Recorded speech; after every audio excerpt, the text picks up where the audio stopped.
জীববিজ্ঞানের এই দারুণ এক্সপ্লেনারে স্বাগতম।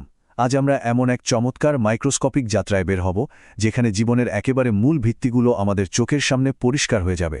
চলুন শুরু করা যাক। আজ আমরা যে বিষয়গুলো কভার করব তা হল জীবনের মৌলিক একক, কোষের ইতিহাস, কোষের রক্ষী ও মস্তিষ্ক, কোষের ভেতরের কারখানা এবং সবশেষে কোষ বিভাজন। তো আমাদের প্রথম ভাগ the fundamental unit of life বা জীবনের মৌলিক একক। একটা ব্যাপার খেয়াল করেছেন কি? নির্জীব বস্তুগুলো যেমন পরমাণু দিয়ে তৈরি, ঠিক তেমনি উদ্ভিদ বা মানুষের মতো প্রতিটি জীবন্ত প্রাণী কিন্তু তৈরি হয় কোষ দিয়ে। ঠিক যেমন ইটের ওপর ইট সাজিয়ে একটা বিশাল ইমারত তৈরি হয়, তেমনি একক কোষগুলো মিলে তৈরি করে টিস্যু। সেই টিস্যুগুলো একত্রিত হয়ে কিডনি বা হৃৎপিণ্ডের মতো অঙ্গ তৈরি করে। অঙ্গগুলো মিলে তৈরি হয় অর্গান সিস্টেম, আর এভাবেই সবকিছুর সমন্বয়ে গড়ে ওঠে একটা সম্পূর্ণ জীবন্ত প্রাণী। দারুণ না বিষয়টা? আরও মজার ব্যাপার হল জীবন কিন্তু চাইলে একটা একক অণুবীক্ষণিক সত্তা হিসেবে স্বাধীনভাবে বাঁচতে পারে। যেমন ধরুন ব্যাকটেরিয়া বা প্রোটোজোয়া, এদেরকে বলে ইউনিসেলুলার বা এককোষী।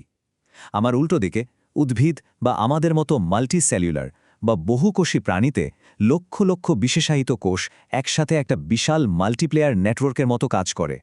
এখন কোষের আকারের বৈচিত্র্যের কথা শুনলে আসলেই অবাক হতে হয়।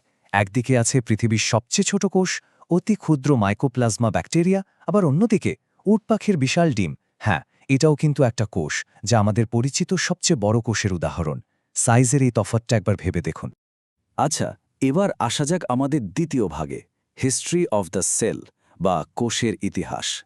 বিজ্ঞানের এই অদৃশ্য জগৎটা তো আর একদিনে আবিষ্কৃত হয়নি। বহু বছরের গবেষণায় এর পর্দা উন্মোচিত হয়েছে। ১৬৬৫ সালে রবার্ট হুক মাইক্রোস্কোপের নিচে মৃত কর্ক কোষ দেখে প্রথমে সন্ধান পান।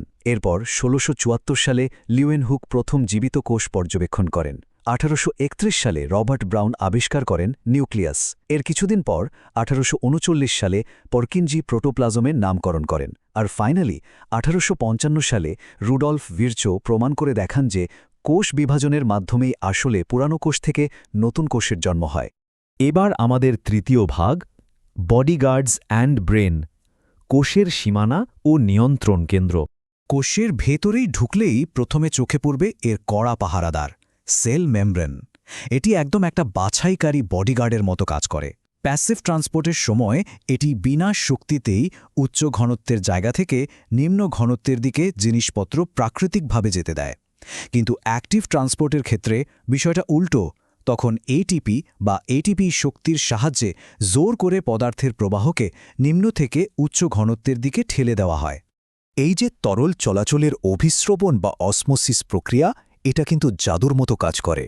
যদি একটা কোষকে হাইপারটনিক তরলে রাখা হয়, তবে কোষের ভেতর থেকে জল বেরিয়ে গিয়ে সেটা একেবারে চুপসে যায়। কিন্তু হাইপোটনিক তরলে রাখলে কোষটি বাইরের জল শুষে নিয়ে একটা জলহস্তির মতো ফুলে ঢোল হয়ে ওঠে। আর আইসোটনিক দ্রবণে দুই দিকের ঘনত্ব সমান থাকে বলে কোষের আকারের কোনো পরিবর্তনই হয় না। উদ্ভিদ কোষের ক্ষেত্রে কিন্তু একটা অতিরিক্ত জেড প্লাস সিকিউরিটি থাকে। একে বলে সেল ওয়াল বা কোষ প্রাচীর। যখন প্লাজমোলাইসিস হয়, মানে হাইপারটনিক দ্রবণে কোষ থেকে জল বেরিয়ে ভেতরের অংশ চুপসে যায়, তখনও এই শক্ত কোষ প্রাচীরটা কোষকে ফেটে যাওয়া থেকে বাঁচায় এবং একেবারে অক্ষত রাখে। এবার চলুন যাই কোষের মগজে। কোষের গভীরে থাকে নিউক্লিয়াস, যাকে কোষের মস্তিষ্ক বলা হয়। এটি একটা দ্বিস্তরীয় মেমব্রেনে মোড়ানো থাকে, আর এর ভেতরে থাকে ডিএনএ। এই ডিএনএই হলো আমাদের জেনেটিক ব্লুপ্রিন্ট, মানে আমাদের চুল কোঁকড়ানো হবে নাকি সোজা, চোখের রং কেমন হবে, সব এই ডিএনএ ঠিক করে। আর হ্যাঁ, কোষের জটিল প্রজনন ও বিকাশের পুরো কন্ট্রোলও এই নিউক্লিয়াসের হাতেই। এই অণুবীক্ষণিক জগৎটা আবার প্রধানত দুটো ভাগে বিভক্ত। একদিকে আছে সাধারণ প্রোক্যারিওটিক কোষ, যেমন ব্যাকটেরিয়া। এদের কোষে কোনো নির্দিষ্ট মেমব্রেন বা গোছানো নিউক্লিয়াস থাকে না। অন্যদিকে আছে ইউক্যারিওটিক কোষ। আমাদের মতো জটিল প্রাণীরা এই কোষ দিয়ে তৈরি।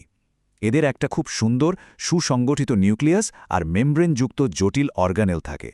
আমাদের ৪ নম্বর ভাগ, ফ্যাক্টরিজ অফ দ্য সেল। চলুন এই অণুবীক্ষণিক শহরের ভেতরে উঁকি দিই। সাইটোপ্লাজম নামের জেলি সদৃশ তরলে ভাসমান এই জায়গাটাকে একটা ব্যস্ত ইলেকট্রনিক্স কারখানার সাথে তুলনা করা যায়। এখানে এন্ডোপ্লাজমিক রেটিকুলাম হল ম্যানুফ্যাকচারিং প্ল্যান্ট, যা প্রোটিন আর লিপিড বানায়। এরপর গোলগি অ্যাপারেটাস ডেলিভারি এজেন্টের মতো সেগুলো প্যাক করে জায়গায় জায়গায় পৌঁছে দেয়। লাইজোজোমগুলো হল সুইসাইড ব্যাগ। এরা কড়া পরিষ্কারতা কর্মীর মতো বর্জ্য সাফ করে। আর ভ্যাকিউলস, এরা হলো কারখানার স্টোরেজ ইউনিট বা গুদাম ঘর।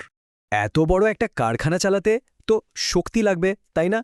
কোষ এই শক্তির জন্য একটা বিশেষ কারেন্সির ওপর নির্ভর করে, যার নাম এটিপি বা অ্যাডিনোসিন ট্রাইফসফেট। আমরা যে প্রতিবার চোখের পলক ফেলি বা একটা শ্বাস নিই, তার জন্য কিন্তু আমরা সমানে এই এটিপি খরচ করে চলেছি। তবে এই কারখানায় কিছু মজার নিয়ম ভঙ্গকারী বা রুল ব্রেকারও আছে, যেমন মাইটোকন্ড্রিয়া এবং প্লাস্টিড। জানেন, এদের একেবারে নিজস্ব স্বাধীন ডিএনএ এবং রাইবোজোম আছে।